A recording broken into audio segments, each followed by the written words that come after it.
Hello everyone, welcome to Weekendr channel. Today we are in Maastricht, the southernmost point of the Netherlands and arguably the oldest settlement in this country.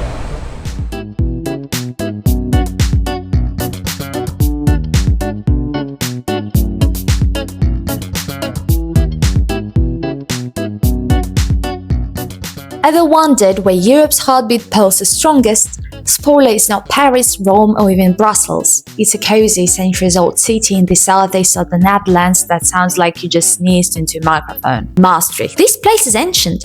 And I don't mean Victorian tea set ancient, I mean Romans were here before it was cool ancient. Around 50 before Christ, they called it Trekt Mademoisem, crossing point near the Maas River. Basically, Maastricht was your ancient highway service station, except instead of bad coffee, they offered legionnaires and taxis. Fast forward to the Middle Ages, the city was thriving, trading, praying, building city walls like there was a best fortifications competition. And actually, the St. Service Bridge from the 13th century is still standing. That's older than most countries' IKEA furniture and your grandma's Tupperware, by the way. But Maastricht didn't just age gracefully. It survived more drama than a Netflix historical series. First captured by the Spanish in 1579, then the French came, then the French again. Apparently they really liked the place. And in 1673, Louis XIV rolled in and the city got a siege that was so intense that even the fortifications were like, mate, chill out, give us a break. Unfortunately, nowadays we cannot see lots of ruins of Roman, pre-Roman times here in Maastricht because most of them were excavated, like the bridge, the shrine, parts of the Roman roads, but loads of them are exhibited in local museums, so please do not hesitate and visit them while you are here. There are many of them, like this center, for example. There is a library and loads of cafeterias, and you're gonna have loads of fun. The history of Maastricht, although somewhat associated with the Roman times and being one of the oldest settlements around the country, if not the oldest settlement,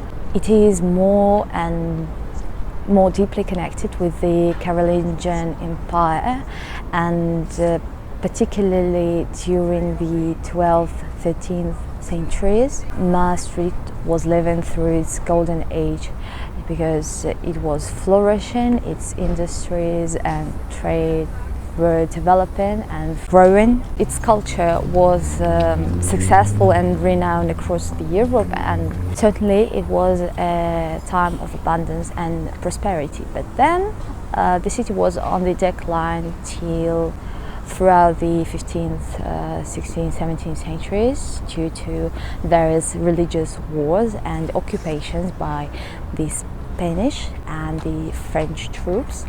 And later, another economic spur started only after the Industrial Revolution at the beginning of the 19th century.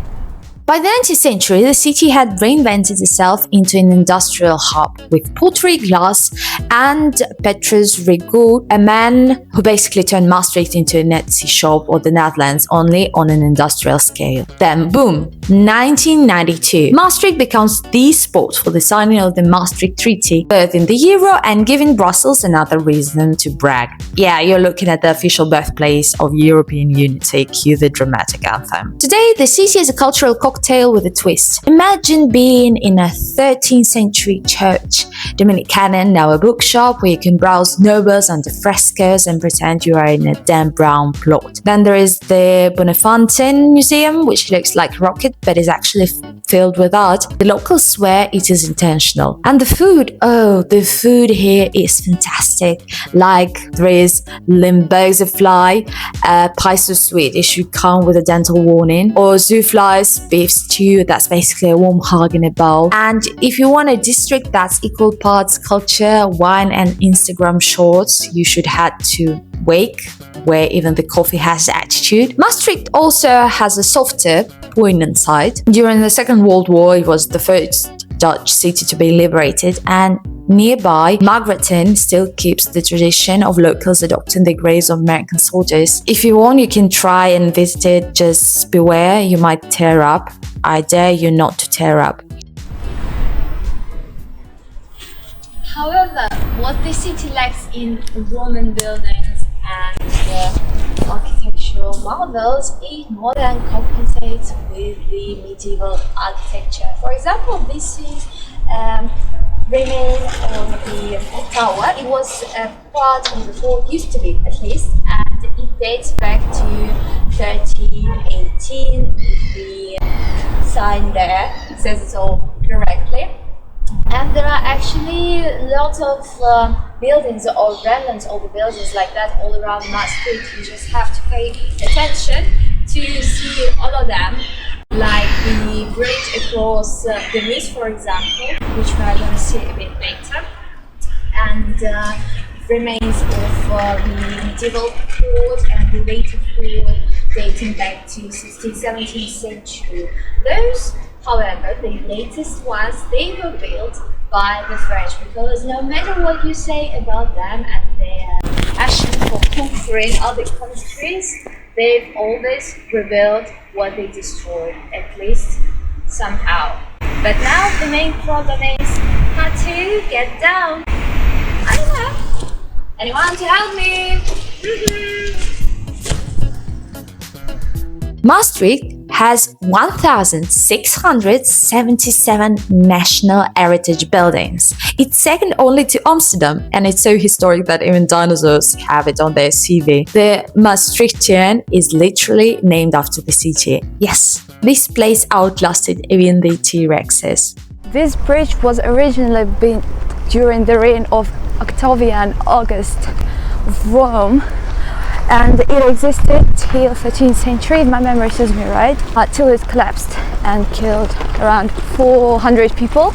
And then it was reconstructed, and what you can see is the result of many rebuildings and reconstructions. 13th century parts still remain here, and the Roman bridge is exhibited in the museums of the city.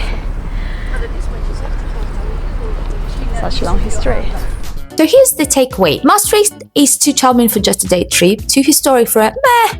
So come here for the history, stay for the food, and leave with a smug satisfaction that you've just been to one of Europe's most underrated gems. And if you enjoyed this video, smash the like button, subscribe, and remember, in Maastricht, even the bridges have more life experience than most of us. And I'll see you later. Bye!